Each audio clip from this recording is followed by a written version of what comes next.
Nous n'arriverons jamais. Ne pourrait-on aller plus vite? Fleurville n'est plus très loin, mon commandant. Qu'est-ce qui te prend, Paul? Voyons, tu m'appelles mon commandant à présent?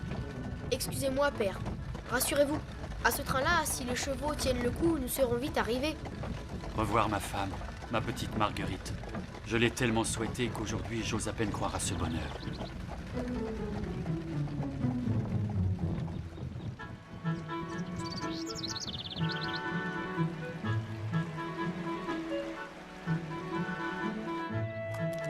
Au revoir Marie.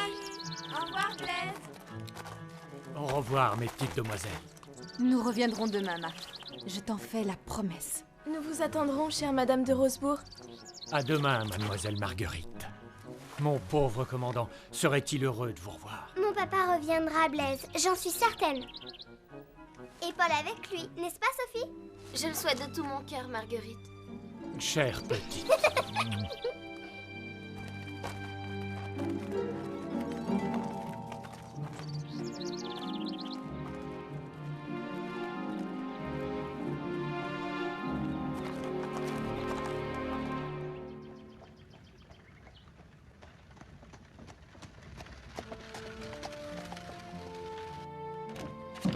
Paul, es-tu certain de vouloir continuer à pied? Oui, j'en suis certain.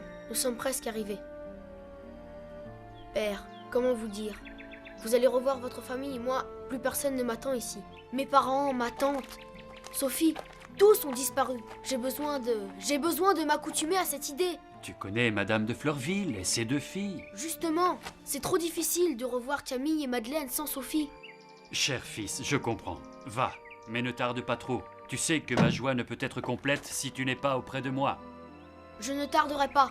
En route!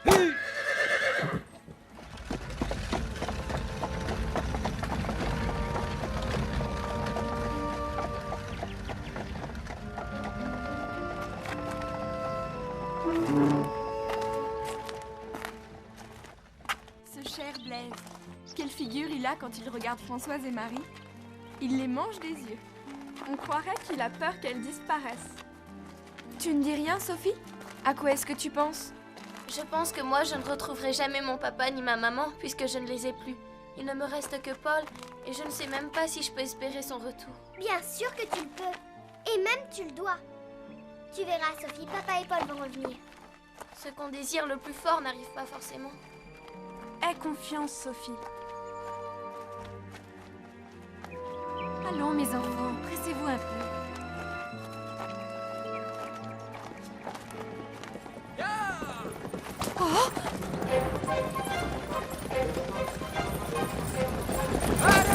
Plus vite! Plus vite! Maman, qu'avez-vous? Maman?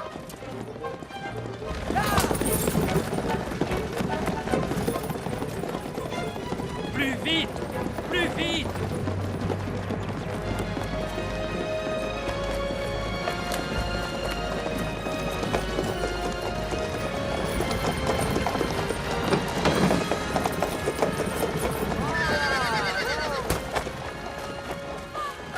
Ma chérie!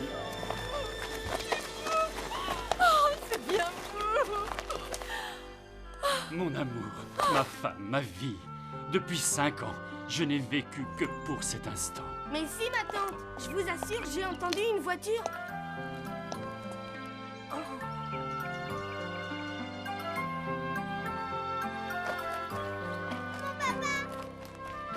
cher papa!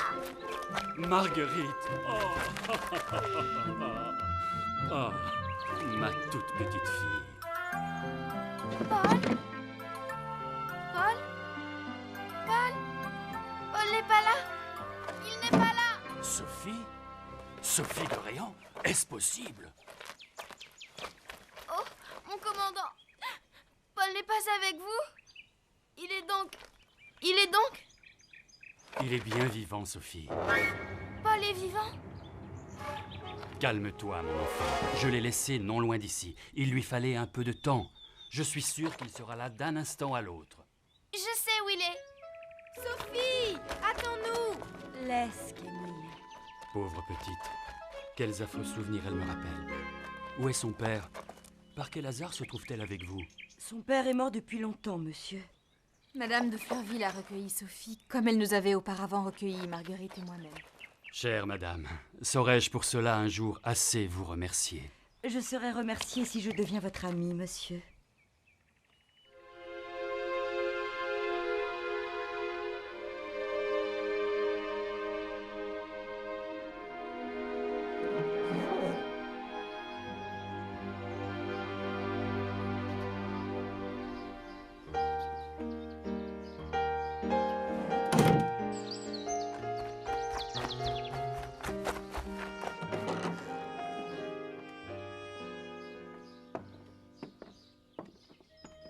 C'est très bien, Monsieur Paul. À nous à présent, Miss Sophie. Miss Sophie. Vous n'avez rien appris aujourd'hui, Miss Sophie. Vous vous donnerez la peine de copier ces vers pour la leçon de demain. Tu aurais mieux fait d'apprendre ta récitation. Tu n'aurais pas à faire de lignes. Pourquoi tu n'as pas soufflé plus fort? Je n'entendais rien. Oh, pardon, ma chère. Je ne me doutais pas qu'il fallait crier pour que tu entendes. Paul, où es-tu? C'est moi, Sophie.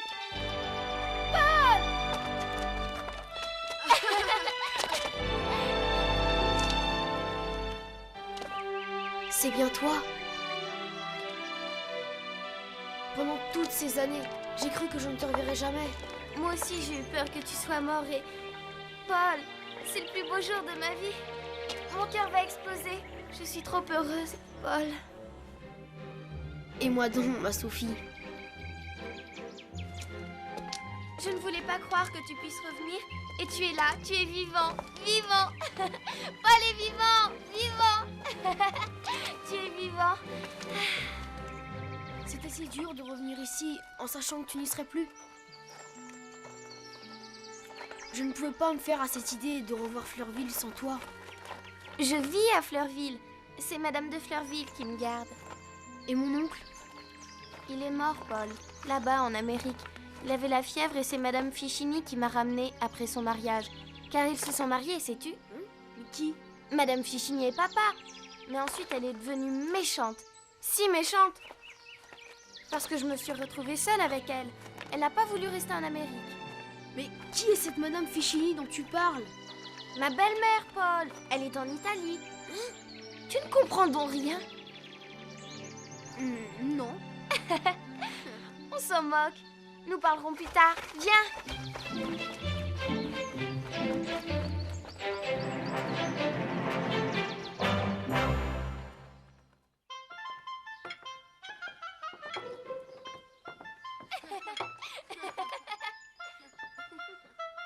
On dirait bien que Paul et Sophie se sont retrouvés. Le voilà. Tu connais Madame de Fleurville? Cher Paul, je suis si heureuse de te revoir. Viens que je t'embrasse. Madame? Mais tu ne connais pas Madame de Rosebourg? Mon garçon, laisse-moi te présenter ma femme. Mon ami, voici le plus généreux, le plus courageux de tous les garçons. Aimez-le comme je l'aime. Je suis heureuse de te connaître, Paul. Votre mari ne me voit pas comme je suis. Viens. Tu n'as pas oublié Camille et Madeleine? Et tu te souviens de Léon et Jean? Bien sûr. Bonjour. Bonjour. Et moi alors? Tu ne me présentes pas? Paul ne me connaît pas. Pardon, chère Marguerite. Paul, voici la fille de notre commandant. C'est avec elle que je me suis le plus amusée. Et disputée. C'est vrai. Sophie ne voulait jamais parler de toi. Comment, Sophie? Tu m'avais oublié? Tu dormais dans mon cœur et je n'osais pas te réveiller. Je te croyais mort et ça me rendait trop malheureuse. On savait qu'elle pensait à toi, mais on était là. Je me souviens. Déjà, quand nous étions petits, tu aimais beaucoup ma cousine. Je parierais que nos voyageurs sont affamés.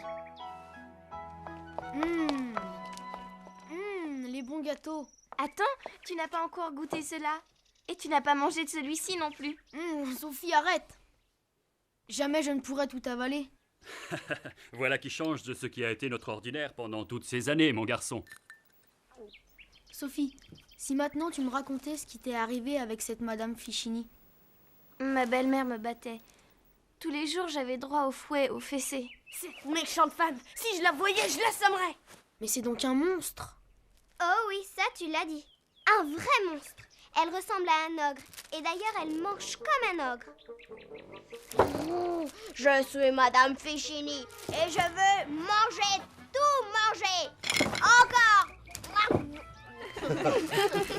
Et tu aurais dû voir comme elle était habillée. Chère madame, vous valez bien la peine qu'on s'habille. Ce n'est qu'une robe de bal, à peine bonne pour la campagne. Où sont mes bagues, mes plumes, mes volants? Et pour parler à Sophie, elle avait une grosse voix qui faisait peur. Je suis bien contente qu'elle soit partie. Et nous sommes bien contentes d'avoir trouvé une sœur, n'est-ce pas, Madeleine? Oui, une vraie petite sœur. Sophie, mais que t'arrive-t-il? Tout cela, c'est grâce à vous. Mon enfant. Il est pris! Vite, cette fois, il ne peut plus nous échapper.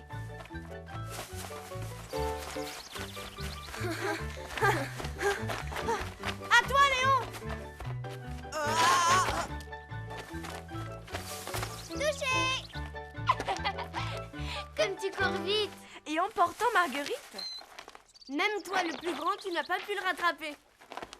Chaque fois, tu nous échappes. C'est parce que j'ai l'habitude. Avec les Indiens, j'ai appris à courir vite et à sauter les obstacles. Inutile de le dire, on s'en serait douté. Marguerite, tu m'emmènes voir les cabanes que vous avez construites? Viens.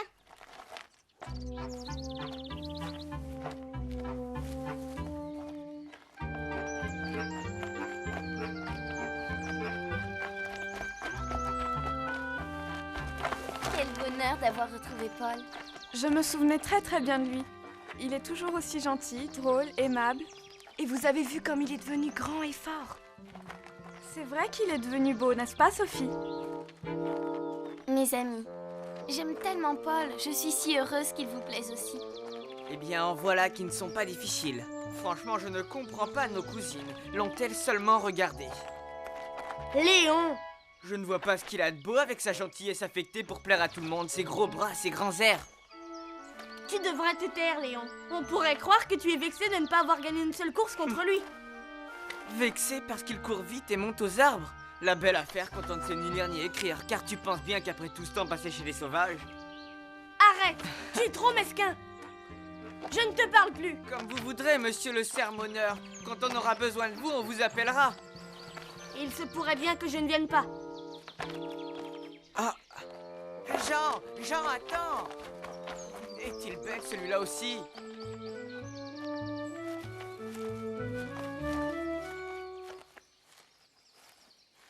Beau travail. Vos cabanes me rappellent les huttes que nous avons construites chez les Indiens. Voulez-vous qu'on les termine? Ce ne sera pas utile. Nous nous en sommes sortis jusqu'à présent. Nous devrions pouvoir finir cette cabane sans ton aide. Dans ce cas... Viens, Paul. Avec Sophie, nous serions très contentes si tu terminais notre cabane. En voilà un ton pour répondre à Paul. Qu'est-ce qui te prend, Léon? Mais rien, Camille. Je souhaite seulement finir notre cabane tout seul. Paul, parle-nous des Indiens. Je vais vous raconter comment nous nous sommes installés.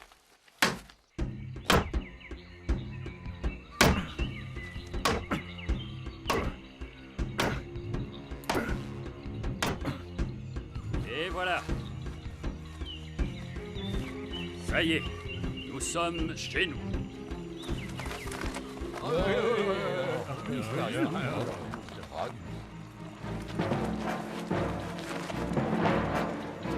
Père!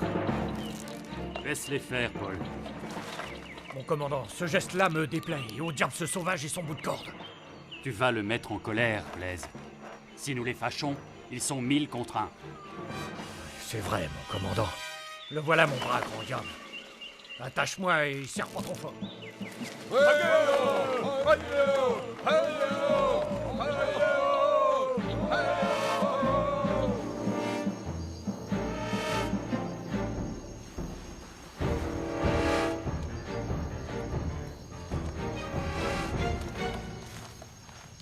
Mon commandant, Pourtant, si ce n'était pas pour vous obéir, je ne me serais pas laissé lier à ce diable rouge. Il n'en résultera rien de bon. Blaise, jusqu'ici, ils nous ont traités en amis. Et il ne tient qu'à nous qu'ils continuent. Alors, je t'en prie, réponds à leur témoignage d'amitié. Il y va de notre survie. Bien compris, commandant. Que signifiait ce lien qui vous attachait aux Indiens? Accepter ce lien impliquait de ne plus se quitter. C'est pourquoi le chef invité partit en emmenant Blaise. Pauvre Blaise, il nous a raconté ça.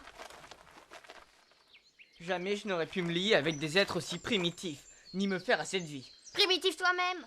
Si tu y avais été obligé, tu l'aurais pourtant fait. Tu ne trouvais pas le temps long sur cette île? Oh si, mais Monsieur de Rosebourg sut me faire passer ce temps.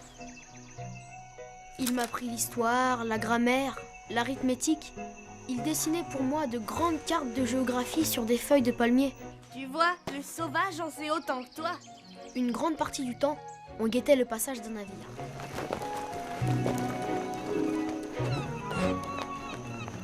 Paul! Paul!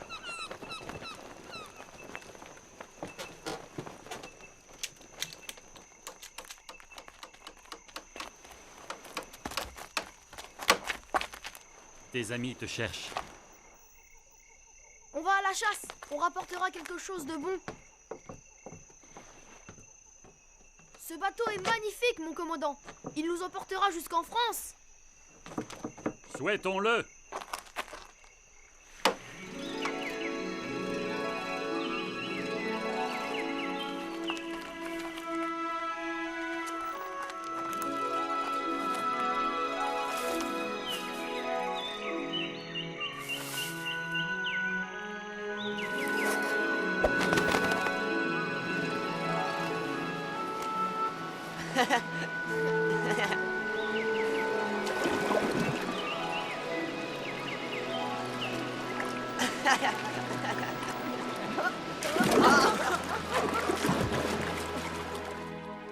Tout ce que je connais de la nature, les Indiens me l'ont appris. Ils sont ici. Je m'en doutais. Grâce à eux, nous avons pu survivre, nous nourrir et aussi nous soigner. Mais comment faisiez-vous pour vous comprendre? Comment? Il ne vous a pas dit qu'il avait appris leur langue? Dis-nous quelque chose en indien, Paul. Pelkamiane, Kuruglou. Que c'est joli, que c'est doux. Et qu'est-ce que cela veut dire? Cela veut dire, je ne te quitterai jamais, ami de mon cœur. Braisé Nikouliché, Nané Apra. Non, mon père, non, jamais, je vous le jure. Qu'est-ce que papa t'a dit? Il a dit, quand tu seras grand, tu nous oublieras. Et moi, je réponds et je jure que je ne vous quitterai et ne vous oublierai jamais. Mon garçon. Laissez-moi vous annoncer en français qu'il est bien tard et que le dîner va être servi.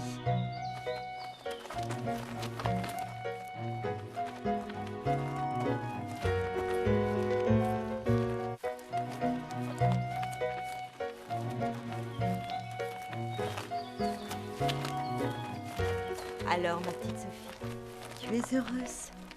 Ah oui, madame.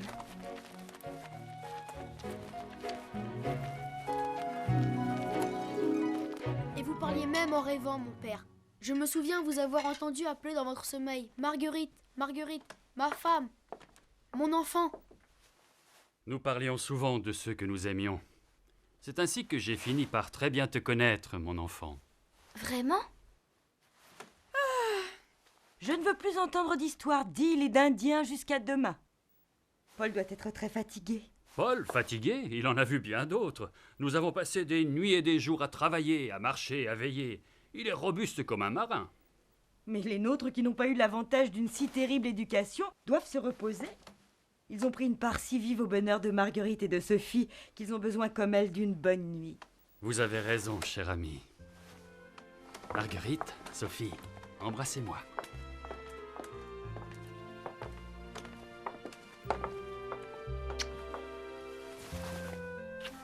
Oh papa, que c'est ennuyeux de se coucher et de déjà vous quitter. Je vais prolonger la soirée en te portant dans ta chambre, mon enfant.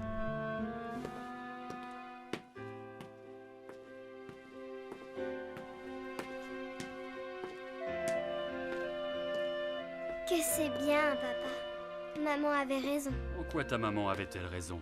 Que disait-elle? Elle disait que vous étiez le plus beau et le meilleur des hommes.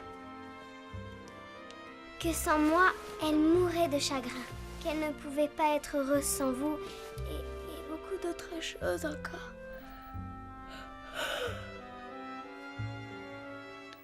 Alors c'est promis, demain tu nous racontes la suite de tes aventures? C'est promis, Jean.